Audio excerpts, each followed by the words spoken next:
In the video on picking a tool brand, I told you to pick a battery-powered brand and stick to it. This is the exception to the rule. This is a Husky 3/8" drive electric ratchet. And I have wanted an electric ratchet for years. And I even got an air ratchet recently, and I used that for one project, specifically when I was replacing the alternator on a 350Z. And I was just disappointed in the air ratchet. It was really annoying having to have that giant air hose. I couldn't position it the way I wanted to. The tool was too long. It just didn't do what I wanted it to do, and I wanted an electric one. Ryobi makes one. It is not available in the United States, and you can buy one and get it imported off eBay. The problem is it's like $200, which is twice, maybe 3 times what they would sell it here in the United States. I got tired of waiting, and I was walking through Home Depot, and I saw these on sale on Black Friday for $100, and I was really considering getting it. And then right before Christmas, I was walking through Home Depot and I saw it on sale for $50 and snatched it up. I had to buy one. It was just too good of a deal. So it comes in this nice plastic case. You got your instructions, a little bit of padding. It comes with the tool, and you get a bunch of extra sockets with it. So while I didn't need these sockets, it's always nice to have backups. I lost my 14mm socket, just grabbed this one out, put it in my toolbox. It also comes with this nice reducer from 3/8 to 1/4", so you can use all of your smaller sockets with it. And it comes with this nice 3" extension, which I love the 3" extension, especially for things like changing out wheels. It's just enough to space the tool away from the wheel so you can get a nice, good leverage on it. It comes with a charger because it has internal battery, so the battery cannot be replaced.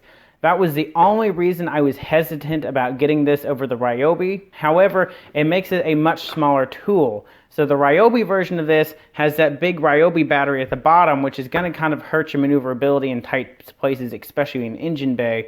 So this is a great, nice size. It's smaller than the Milwaukee version. It has the same exact torque as the Milwaukee version, the same RPM as the Milwaukee version, except it's way cheaper. The Milwaukee one is like $200. And then of course you're gonna have to buy batteries and chargers on top of that and replacement batteries. So while this will eventually die many years from now, hopefully, for now it has been great. I've used it for about 4 months. I use it all the time. I use it on as many projects as I possibly can, because instead of doing something with a regular ratchet, all I have to do is just pull this out and it'll back things out for me.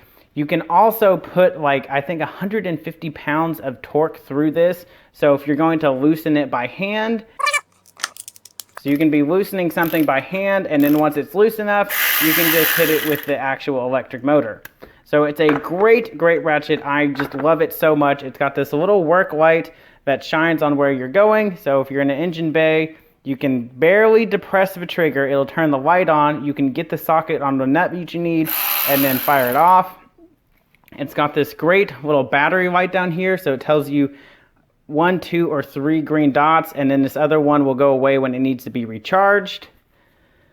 Of course, it comes with the charger. It just plugs into the bottom, but the battery lasts forever. I've been using this for 4 months, and I've recharged it twice. So it has a really ridiculous charge on it. It holds really well, and really, I don't have any complaints about it. You can compare it to a regular ratchet, and of course it's going to be a little bit more cumbersome, so in tight places you're not going to necessarily be able to use it, but I haven't had one single issue out of this thing. It has worked flawlessly. I've used it on many projects on the Mini and on the BMW and the 350Z, and I can tell you that I am never ever going to be using my air ratchet ever again. I honestly might as well just go ahead and sell all my air tools except for my nail gun, because these are all I'm ever going to be using. Now, of course, I got it on sale, so if you have to pay full price for it, it's not going to be quite as good a value, but you're still getting all of these extra sockets, this really nice case, and of course the tool. And I can't say enough nice things about it. I haven't been able to compare it directly to a Milwaukee. I don't have access to one to see which one I like better, but just comparing them at the store, of holding this up to another one of the Milwaukees, seeing what it looks like, holding them both in my hand, I don't see how this one is inferior in any way, except for the Milwaukee might last longer. The big advantage to the Milwaukee to someone who's using this every single day is you can just swap out batteries. So if you already have a Milwaukee, you can just keep swapping out batteries as they die. However, like I said, this lasts forever. It is a really, really long-lasting battery, and though I think I've used it a lot, I don't think the battery in this runs down nearly as fast as the ones on my Ryobi tools do. So batteries shouldn't be an issue. You should be able to use it literally all day from dusk to dawn as a mechanic, and then plug it in at night at your toolbox and it'll be ready to go in the morning. Even then, you should probably be able to use it all week and not have to plug it in. It is a really, really impressive tool. I am so glad I got it, and I cannot recommend it enough to anyone who is looking for an electric ratchet, especially one that is such a good deal as this one. So if you have any questions about it, of course, drop those in the comments below, hit that subscribe button, and I will see you guys next week.